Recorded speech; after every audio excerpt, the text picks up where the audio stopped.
Hey guys, in today's video, I'm going to share how I made $72,000 in the past 2 weekends selling a high ticket item through my YouTube channel. I will share the strategy of how I did it and the process and everything in this video. Last week, I shared how I made $37,000. And so I repeated the process this weekend and made additional income. So in this video, I want to give you the details of what I did so that you can either do it yourself or see something you could do in the future once you grow your YouTube channel. The first thing I want to say is that yes, I made a bunch of money. I actually replaced and doubled my income, my adjunct professor income in these past 2 weekends, which is incredible. It blows my mind. Like, I never, ever, ever imagined this for myself on YouTube. Like, my goal when I got on YouTube was to get monetized and get some YouTube ads and then see where it went from there. Like, that was my thought process. I always want to get monetized. I saw Silver and Solo. She got monetized. She was making like $1,200 a month. I was like, sounds good to me. Let's do that. That was my main goal. I never projected that I could get to this point, and I'm just over the moon, super excited, and so excited also because it proves to me that if I can do this, you can do this. Like, I've told this in many of my videos before, I have 3 children, 3 small children, ages 3, 7, and 12. I am tired mom. You know, my youngest is in daycare only part-time. Now she's going full-time since this is taken off. So you, my dear, or friend, or man, or whatever you are that is watching this, you can do this. You really can do this. It takes work. It takes time, and it takes, it really just takes truly wanting to help people. When I started this, like I said, I just wanted some YouTube ads. I just wanted money to sustain myself. Nothing big. I just wanted to be able to pay my bills, buy groceries, buy my kids stuff every once in a while, you know, that sort of thing. I never imagined it would take off this much and that I could actually replace and double my income that I was making before in 2 weekends. Of course, you know, there's a lot leading up to that. I've been on YouTube since May, but hello, I've only been on YouTube since May, and this is what I'm making already. So I really want to say it is possible. It is really possible. Like, I'm not lying. I'm not like making up these numbers. This happened. This happened. I had sales.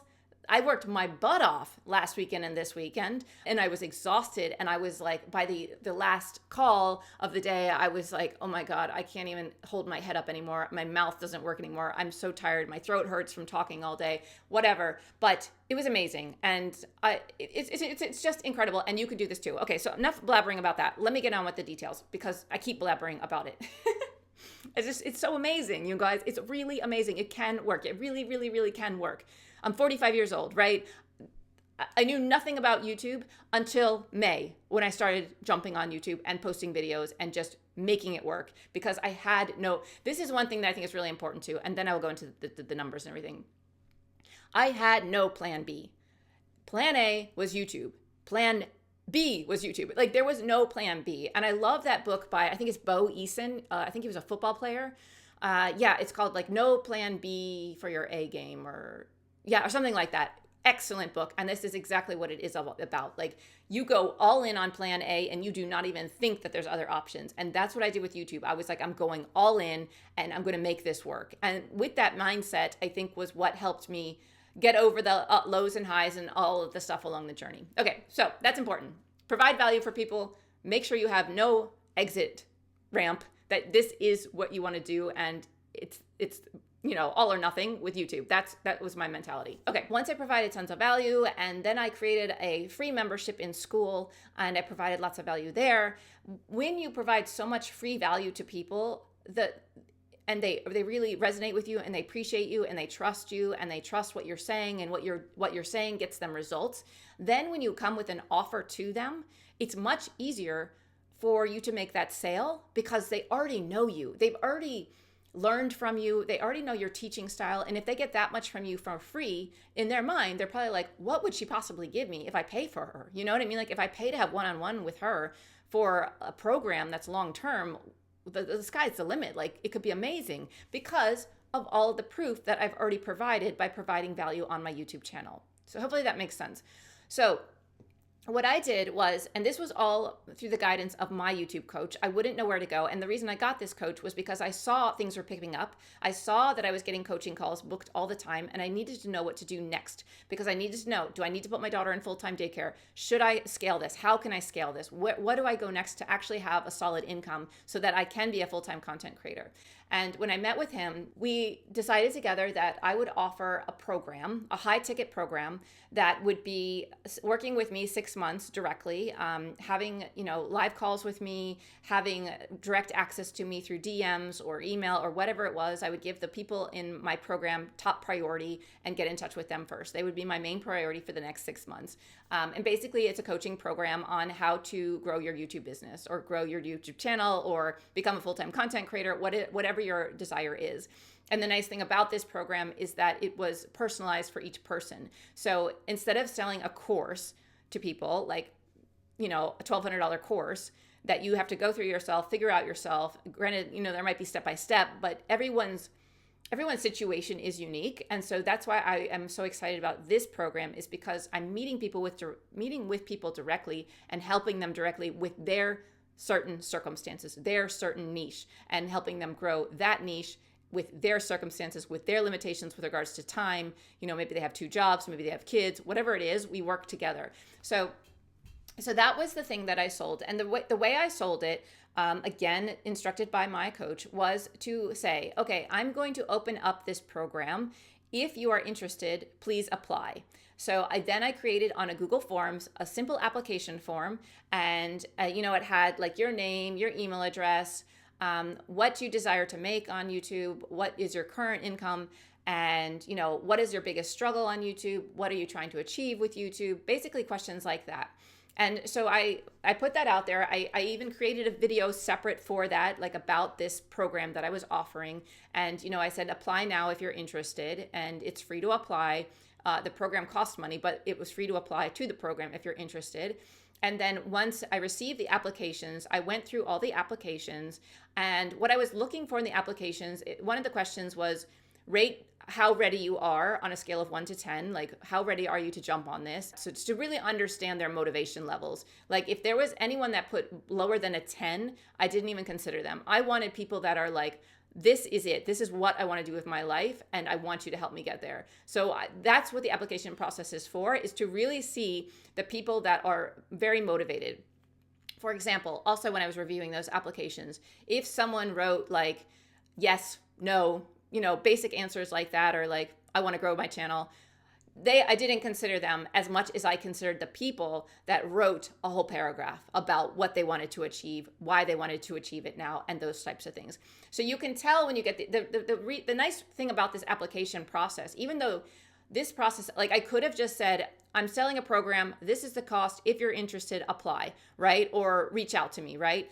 But with this process, I get to pick people that I know want to grow their channel and that I would want to work with, because I know my program will help them. I'm not interested in working with people that are like, yeah, maybe I could do it. I like YouTube. It's fun. It would be nice to have a job with it, but I don't know, not so motivated. That type of person, not for me. I want to go all in. I want to help you grow. I want to get you to the top, and that's what I was looking for. So that's the nice thing about the application process. It kind of weeds out the people that are not so interested, like are not so motivated. So that was important to me. I wanted to work with motivated people, and I wanted to work with coachable people that are willing to take feedback and try to pivot and make adjustments. So that was another thing that was mentioned in the application process. So I went through all the applications. I got about 250 applications. I went through all of them. It took me, I don't know, like 6 hours to go through all the applications. So this 2 weekends of making 72,000, there is a lot of work that goes into it. Not only building your channel for many months, but then also the work and the process of actually doing it. So yeah, I went through all the applications, took about 5 or 6 hours to do that. I was hoping to get 10 people in the program. That was my main goal. 10 people at the price that I wanted would get me to my goal. My coach was like, well, reach out to 30 or 40 people if you want 10 people in there, because based on, the closing rate of sales, be less than half. So that's why I chose 40 people. So I messaged 40 people, and what I did for the messaging, I didn't just send them an email and say, hey, by the way, your application was accepted. If you want to meet with me, meet with me. No. I took the time and I recorded an individual video for all of them. I said, hey, Anna, guess what? You got into the program. If you're interested, the next step is to meet with me in a 15-minute meeting, and I tell you about the program. So that I recorded all of these videos, maybe a minute long. So 40 minutes worth of videos. Probably took 2.5 hours to record because, I'm recording, I'm saving, I'm looking at the application, reminding myself who they are, recording the video, saving it with the title of their name to make sure it's all organized. Then I sent an email and I put their name, I put their email address. I wrote something like, congratulations, you were chosen from the pool of applications. And then I posted that video and then I said, here's a link to my calendar if you want to sign up to meet with me. And that was the next step. And so this whole process is a lot of work up front, I must say. It was a lot of work and it was very exhausting, but it's worth it because it's very personalized. And I think it shows that you're willing to work really hard for these people already before they're even in the door. So that's why it's really important to go the extra mile, I think. With that, I sent the email, they got the video in the email, they got the calendar link, and they signed up. And I would say out of the 40 people I contacted, I think like 30 of them signed up for the calendar appointments. And then from the 30 that signed up, I think it was like about 25 that actually showed up to the meeting and that I actually met with. So there were a bunch of, not a bunch, but there was like a handful of no-shows. And real quick, one thing that I forgot to mention is the point of the calls. So once they fill out the application, then they have a call with you. The point of the call is to actually see if it's a good fit for both of you. So you get on that call, you ask them what their goals are with YouTube or with whatever program you're interested in helping them with, like what are their goals, and seeing if those goals align with what you can help them with. So like if someone was coming to me in one of those calls and they're like, I want to make $1 million in a weekend, I would be like, this isn't the program for you. I would go after, maybe a business program or something like that. I wouldn't necessarily be in this program because this program is about how new YouTubers can grow on YouTube. So when you're in those calls, you get to know the person a little bit better and understand where they're coming from and what they desire. What I really liked is, they were considered sales calls, but for me, I didn't feel like I was really nervous about doing sales calls if I had to sell like a salesperson, and I didn't sell like a salesperson. I just sincerely went into the call wanting to help people, and if I knew I could help them, then I would tell them about the program, and I would be like, here's the deal. If you're interested, take it. If not, you'll still learn a lot from me on YouTube. You'll still be in my community, my free membership community, where I'll provide tons of value. So none of that's stopping. So you really don't lose anything. And so when you come from that place of selling in that way, it was so much easier. And I think that it also felt better on their side as well. It didn't feel like a sales pitch. I wasn't in the position of okay, well, if it's just a price, how can I lower the price to get you in the program? I wasn't interested in doing that. I wanted to have people that wanted to be there and that were going to make it work. I made it work for my coach. I figured out how to get that money, even though it wasn't the best way I did it. I figured out how to do it so that I could do that program because I wanted the results he was offering. And so that's how within the sales process of having those calls with people directly, and they're through Zoom or something, so you can actually see them and meet the person. So it was also just an added benefit of getting to meet all of my subscribers and interact with them and really understand what they're struggling with. So even if they didn't buy from me, it was still beneficial because one, I got to meet you, and two, and get to know you. And then two, I also got to hear what your dreams and hopes and aspirations are with YouTube, which also helps me later for making content. So it's a win-win overall. The hardest thing I would say though about it was that I didn't really talk much in my daily life. So having to go from not talking much to talking from 9 a.m. to 2 o'clock in the evening, in the morning of that night, was very hard on my throat and just mentally very hard for someone that's an introvert. So I think that is a struggle. But then I also knew it was only going to be 2 weekends I was doing that. So I could push through and the reward was very worth it. So but yeah, I just wanted to explain that process as well and why you do it that way. Because some people would be like, it seems like so much work when you could just tell them how much the program costs and get them in or not get them in. But you also want to make sure that if you're working with someone for the next 6 months, that it's one, someone you can help, two, someone you jive with, their energy and their the way they work. If you guys hit heads on your style of teaching and their style of working, it's not going to do very well. It's not going to go well. So that's another advantage of having those calls and really meeting the people face to face. and hearing what they need from you, and also hearing how driven they are, what their motivating factor is, and those types of things. Because to have someone in the program also that doesn't show up, they're not going to be happy, because they're not going to get the results because they're not showing up. Even I could do everything I possibly could on my end, but if they don't show up and they don't get the results, then they're going to leave feeling resentful or something like that. So I also think that it's really important to make sure you have people in there that are motivated and willing to be coached and those types of things. So yeah, just wanted to add that in. So I actually ended up getting 12 participants in with the first round. And I went back to my coach and I was like over the moon. I was so excited. I was like, I got 12 people in already. Like, I'm done. This is great, right? And he was like, we started out with 10, but you can definitely do you could do up to 40 people in this program successfully and give them all the value you want to give them and have all the time for them. And I was just like, I don't know about that. That's like a lot of people. And so we discussed more, and he's like, okay, well, let's aim for 30, and whatever you get from that, we'll do. And I was like, okay. So then I decided to do another round. Since there were people that didn't show up, that didn't come to their slots, that I would reach out to the people that were on the top list that I didn't get to choose originally, that I wanted to choose. And I reached out to them and I said, hey, there were a few no-shows. If you're interested still in the program, here's my calendar and whatever. And I did the whole same process. I looked at their application. I recorded a video for them. I did that all. Again, it took many hours, probably 4 hours to do that. And I sent it out again. I think I sent it out to around 30 people, 20 calls lined up for the Saturday and Sunday. And it was very last minute. I sent out the email, I think it was Thursday, and I was like, I'm only available on the weekend to do these calls. So if you're interested and you're available on this weekend, let's do it. And so then I got the calls booked. And then out of that, I got another 10 people. So overall, I have 22 people in the program. And I'm comfortable with that number. 30 people or 40 people was just way too intimidating to me for the first run of this program. So that's how many people I have in the course, and that is how I made the $72,000. Now, that $72,000 is not my bank account. It is that I offered payment plans. Just like when I lost my job and I wanted to take Sean Cannell's Video Ranking Academy, I could not afford the $1,200 for his course. So I pay $100 a month, every month, for a year to have that course. So that is why it was so important to me to be able to offer payment plans to my participants.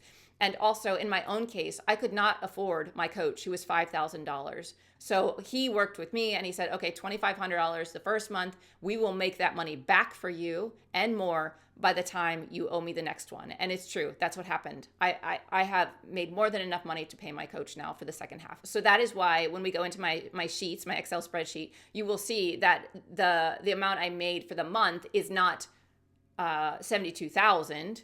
It is based on the monthly fees that I'm charging them. So it's a lot less. You will see that in the spreadsheet. The one thing I want to say about this process that is really important to say, maybe you just want to know the strategy, but I also want to say that it was really interesting when I got the 10 people, like 10 was my goal to have in the program. When I got the 10 people, I was like, okay, I'm done.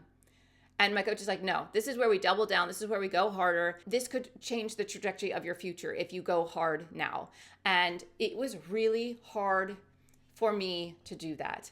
And the reason is because I am comfortable with I'm comfortable with an average income. I noticed that I actually had limiting beliefs around money. It was, this is good. This is what I need. I don't need any more. I'm helping people. I'm living my dream life. This is fine.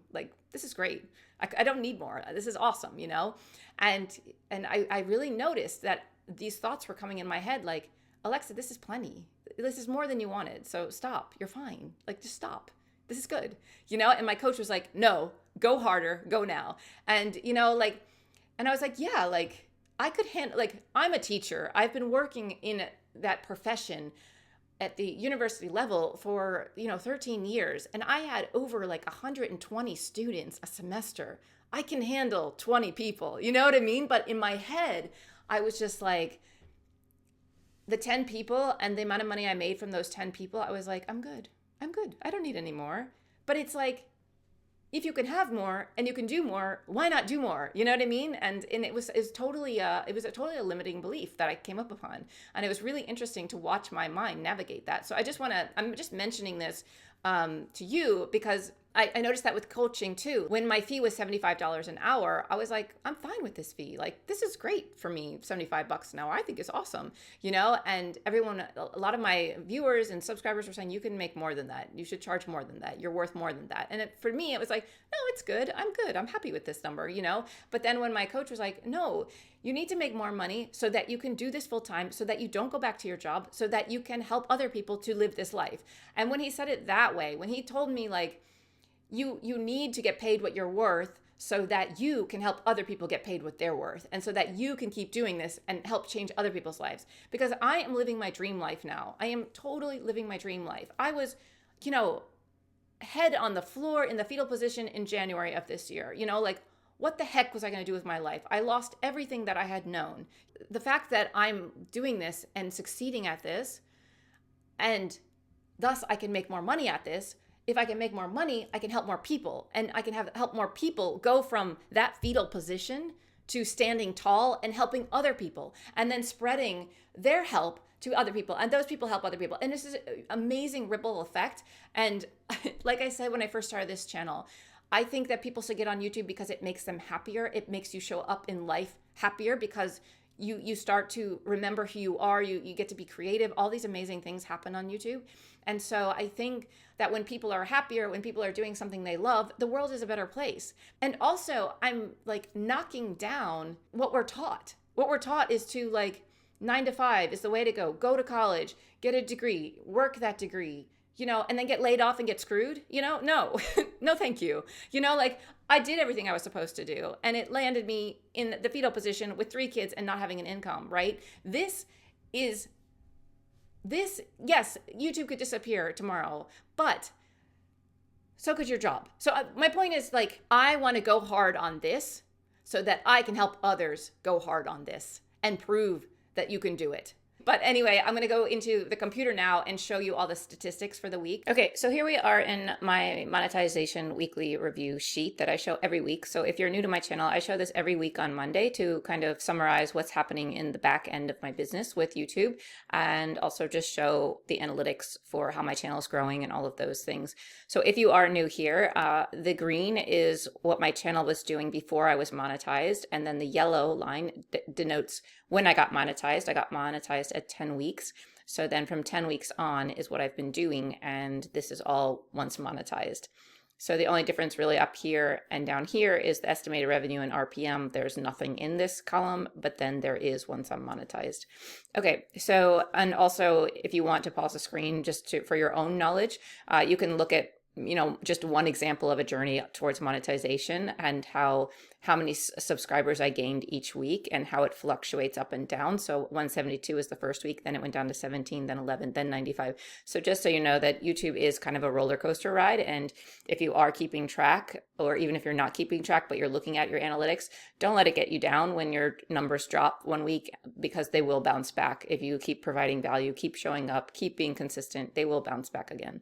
I've seen that many times on my channel where it goes down and back up. Like here, I went up to 693 subs for the week, and then it dropped all the way down from 1693 down to 152. And it was many weeks where it was dropping, and then it started going back up again. And now just this week, I gained 3,500 subs in 1 week. So again, it's very up and down. Even if you are providing value, there is some sort of cyclical movement, I feel like, in the YouTube algorithm and being on YouTube and with channel growth.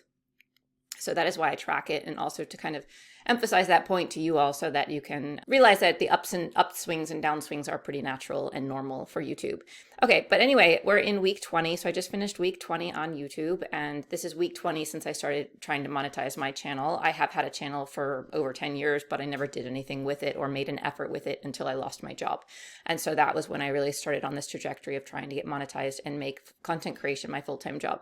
So this is week 20. I've had 13,621 subscribers now. I had 84,000 views this week, almost 85,000. I have 8,695 watch time hours this week. My average view duration is 7 minutes for this week. My click-through rate is about 5. I'm trying to work on this. I want to get my click-through rate up to over 6.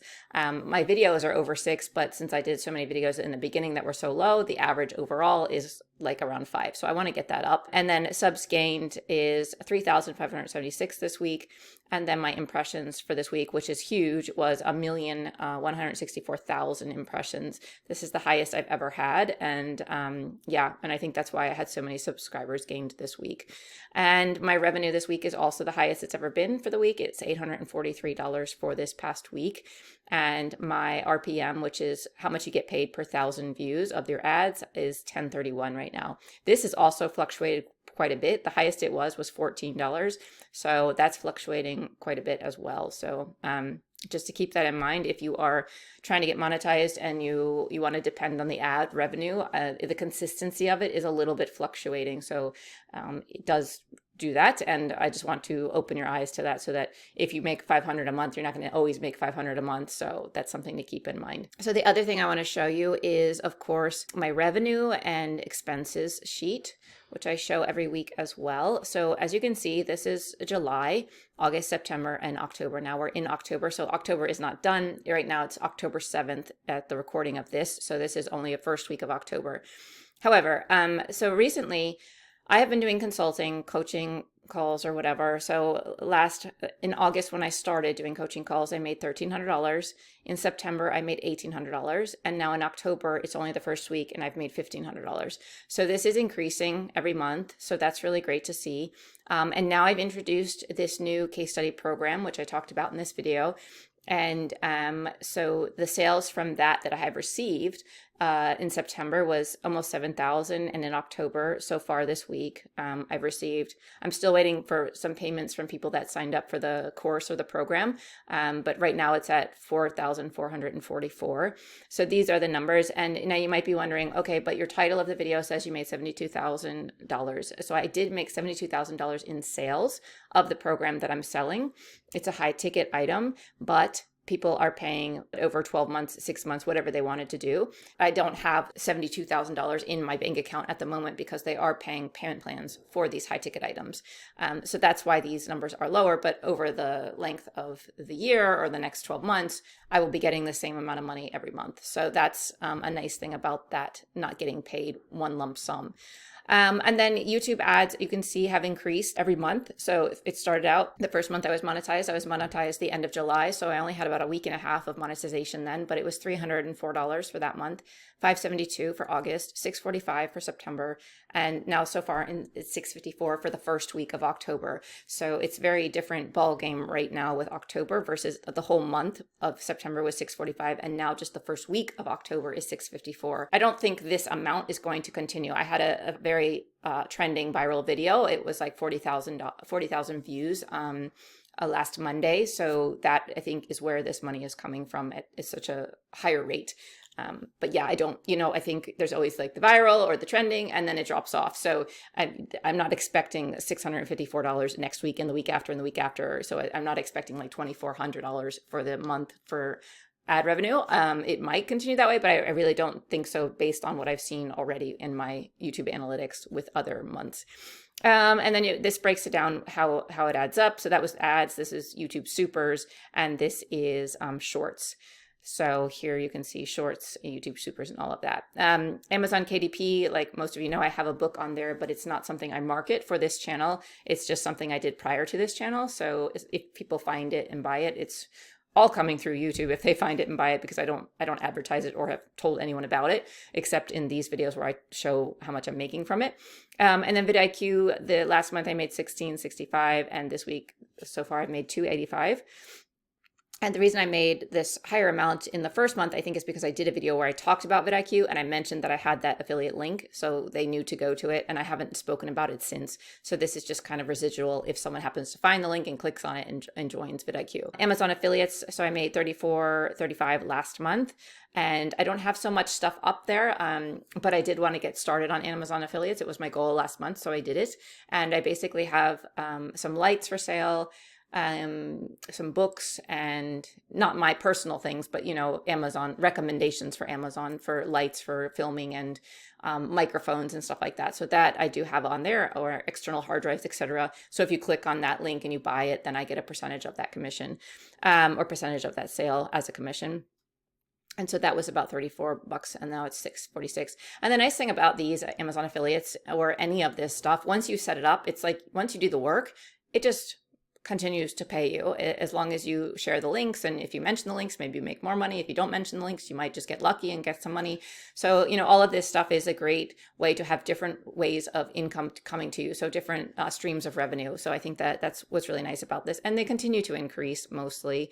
Amazon was down this month compared to last month. That's because someone bought 2 books. This month they bought 1 book. It's like, this is not something I'm really banking on for money making because I don't advertise it. But so just wanted to talk about that. And then if we go down here, we can see the expenses, what I spend.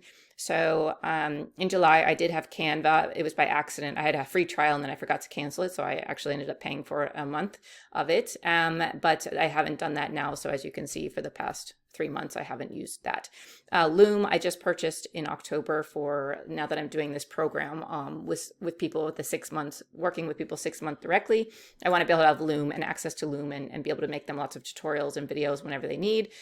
So that's why I purchased that. And also for my Skool membership, where I have a free membership for people can join there, so I can give them tutorials and stuff in there as well. MailChimp, I pay for that. I pay for the lowest plan, which is about $12. But since I have over 500 subscribers or email contacts or whatever you want to call it in there, it charges me more. So every time it charges me more. I think the next plan I want to say is $27 or something like that. So I'm going to keep paying at this rate until it goes over that $27 threshold. I'm not sure if it's 27, whatever the number is. Once it passes that point, then I will start paying for the more professional version. So this is the basic plan. I'll pay for the more professional version once I pass that threshold. And that is for email list. Calendly, I do pay for Calendly. I started off using it for free when I first started doing my coaching calls, and then I started to pay for it because I wanted to integrate PayPal into it. So I do use it so that people, when they sign up for me, they actually have to pay for the call before they meet with me. So that keeps it. It's easier for managing the money and also making sure that people will pay for the hour consultation fee. And then PayPal fees, this is how much PayPal takes out. It's about 4%. It depends on whether it's international or whether it's European payments or whether it's coming from US or Canada or Australia. The fee is different from every other country, basically.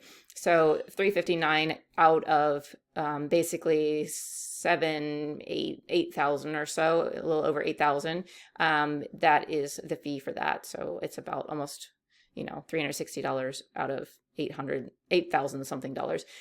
So I think it's about, 4% basically. And then I pay for Video Ranking Academy that I've told you all about. I pay monthly fee for that. And then my YouTube coach. So I paid $2,500 in September, and I'm going to pay $2,500 again to him in October to make the $5,000 payment that he costs. And then the $97 in here is also because I joined his membership that was $97 a month. And then now that is kind of rolled in when I purchased his $5,000 a month program. Then I also got the $97 membership for the whole year, for a year, basically. And then the Skool platform, this is the bill that I'm paying for the platform to use it for my membership. So I pay $97 a month for my membership, for my free membership for my community. And then this is just storage, iCloud. I pay 99 cents a month. And then my mobile phone. And then, so the total expenses this month was $3,200. So it wouldn't normally be this high, but the $2,500 is in there from my coach's fee. And the net income after expensive is $6,000 pre-tax. So then, of course, I'm going to be taxed on this. And in Finland, you're taxed pretty much 50%. So I can basically take home $3,000 or a little more than $3,000. So it's not 50% totally, but it's like around 40 something percent. So it's quite a bit of money taken out. So my take home pay is half of that basically. So that's everything. And then I wanted to say that people are asking about, what do you do for taxes and all of those things. It's different from country to country. But for example, in Finland, if you buy something for your company, you can write that off the whole thing. But if you buy something that is like, let's say this space in my house, this office in my house where I work is also in my house. So I can't write off this office space entirely because it's in my house. It's in my mortgage. So it's not something I could write off completely. But if I buy printer paper or if I buy something like a YouTube coach, that is for my business only. It's not for anything else. So that is a full write-off for me. So I can deduct that as an expense for my business. So that's something to think about too. Every time you buy a course, every time you buy a book or anything that's related to your company, that you could write it off. And right now I am a sole proprietor. I'm not LLC, but now that this is growing, I'm going to go in the direction of LLC just to have more protection over myself and my assets. Because if you're a sole proprietor and someone comes after you, it goes after everything you own. Whereas if you are an LLC, you have the protection of the company. Okay, guys, hopefully this was helpful. See you in the next video.